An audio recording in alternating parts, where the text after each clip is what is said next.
Good morning, students of class 10. Welcome back to the online classes now. Today we'll do economics. The sectors of various sectors of Indian economy. In the Indian economy. So now here, class 10 economics, sectors, various sectors of the Indian economy.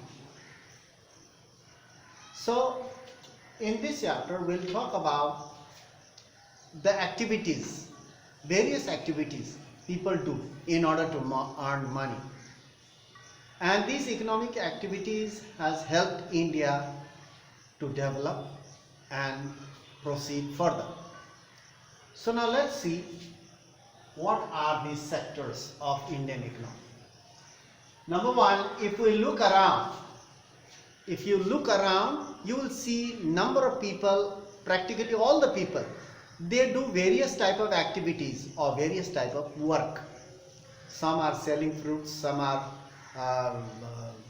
driving the cars or trucks or vehicles, others are teaching, others are carrying goods, some are selling various products. You can see newspaper agents or various type of people, all they are working.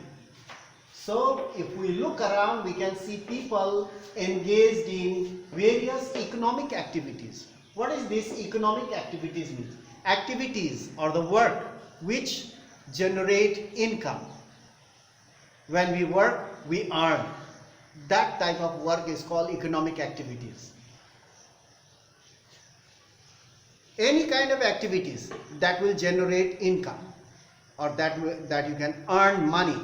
Suppose your friend has got in the house they have got or your friend has a marriage in his house. You went there to help him or work or help him.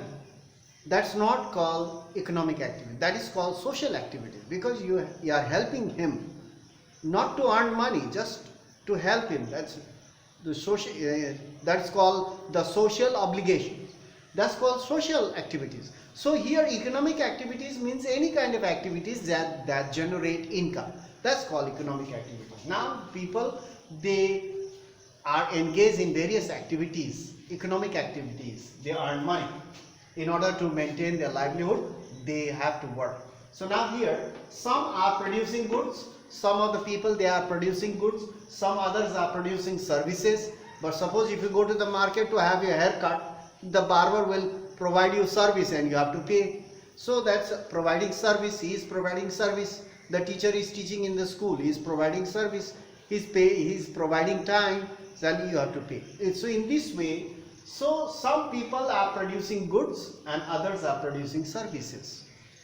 So to understand these economic activities, to understand, because there are various types of activities, to understand these activities, the economists have grouped them under different headings.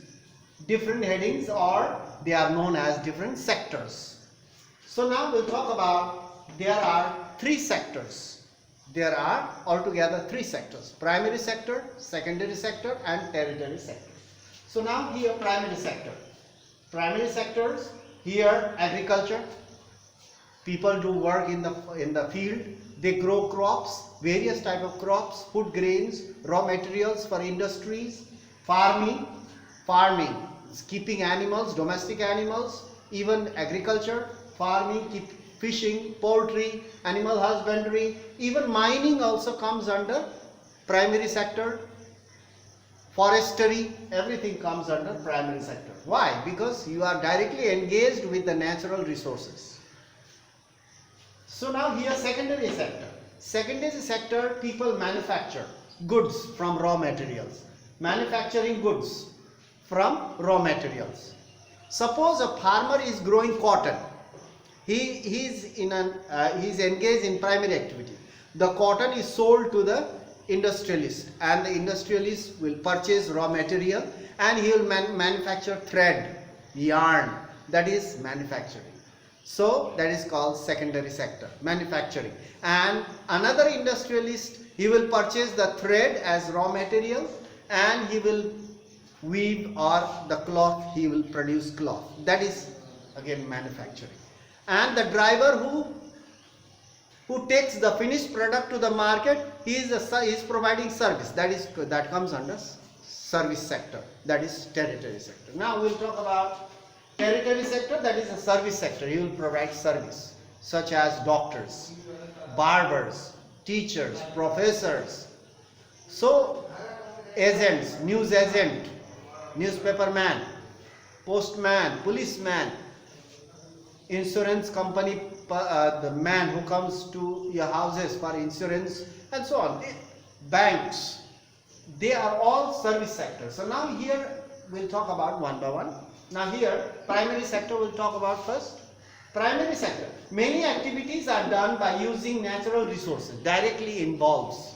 People are directly involved using natural resources such as land, water, plants, animals. So they are engaged in primary activities. These type of activities are called primary activities. So now here secondary activities, secondary sector.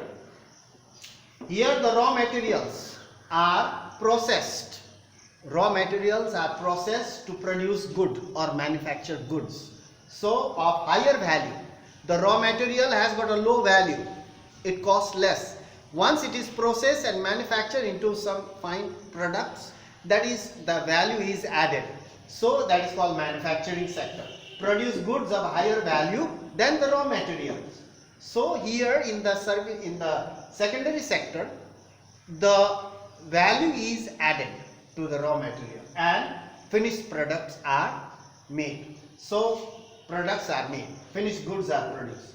So this sector is also called industrial sector or manufacturing sector, because the raw material are processed in the factories or in the industries. So that this secondary sector is also called manufacturing sector or industrial sector. You should not get confused in that.